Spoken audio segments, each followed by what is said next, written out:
Greetings, greetings, and salutations, beautiful people in the beautiful world. It is me, he is I am him, Zach Latimer, Z-Lat, and welcome back to another segment of Rizite and Exact. Shouts out to a new nation, and a shout out to you. You could be doing anything, but you are here with me, and I do appreciate that. Today, what I want to talk about is just a conversation I was having with somebody the other day, of just some of the things that start to hinder us and slow us down from moving into a space that we want to be in. And one of the things that start to slow us down is just hoarding, of holding on and consuming so many different things that we try to hold on to that we don't even have a need for or a use for. And then all of a sudden, we can't really get to the spot that we want to be. We can't really make it to a space that we can just open up and we can really think and we can really breathe because things are holding us down, holding us in situations that we don't even need to be in. One of the things that start to hold us down just is this whole sheer idea of consumerism. And there used to be a time and a space where people used to just get things out of necessity and they got things out of need. But it started now becoming a pastime, a favorite pastime to people just to shop. To go consume and just, or retail therapy where I'm gonna go and I'm gonna just buy it. I'm gonna do online. I don't care if it's in person. I don't care where it is. I'm just going to do it. And I'm all about, don't get me wrong, I'm all about having options. I'm all about, yeah, you can do this, you can do it. But you got to start seeing where some of this stuff starts to slow you down. Just where in the sense of some people wake up in the dawning and it takes them, when it should take them 10 minutes to get ready, it takes somebody 45 minutes because they're looking around and they have all of these different options in their closet, but then they look around and say, man, I don't have anything to wear. And somebody looks around and says, hold on, homie, you got like 15 jeans over here, you got 45 shirts over here, you got 60 sweatshirts over here, just put one of them on and let's go. Yeah, but I had that on the other day. And you guys start saying, where did you get some of these ideas from? And why are you getting all of these things? And why are you getting all these things to cover up? What are you trying to cover up? Are you not trying to let people see you? Like see that your inadequacies, or you just things that you're trying to have the name brands on so you can feel like you're part of the in crowd, right? So when we start to consume, when we start to take all of these things in, then it starts to inundate us from making actual decisions that we need to make. And I always found it interesting that even when I speak to my elders or I speak to my parents, and just them having conversations like, yeah, man, we didn't have this, we didn't have that, we were poor and we didn't even know it. We were broke and we didn't even know it. And I'm like, how did you not know that you did not have it? And then when did it actually change when you started to understand that, well, maybe I didn't have as much as I thought I had? And these conversations then start to turn, well, it wasn't until I went into a friend's house, or it wasn't until I went to somebody's house who had a color TV, or they had an actual vacuum where we used to use the broom to sweep the floor. And it just kind of struck me as, okay, well, what is it about these things that now you starting to look in other people's backyards to see what they have? Now it makes you feel like you're inadequate of some reason. So now you start to consume to try to take on more, to be part of the Joneses, or to keep up with the Joneses, so to speak.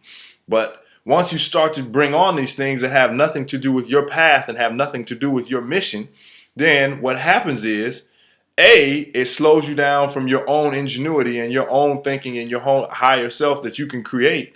And B, you start to become a slave to these things. Because I always thought it was interesting. My dad, when we was jits, he would take a bike spokes, and make firecrackers out of the spokes to rub down a stick, rub the matches down, pack the match in there out of a spoke. All right. This is what happens when you leave people to themselves and they don't really have much and you have to think for yourself. You start to come up with some ideas.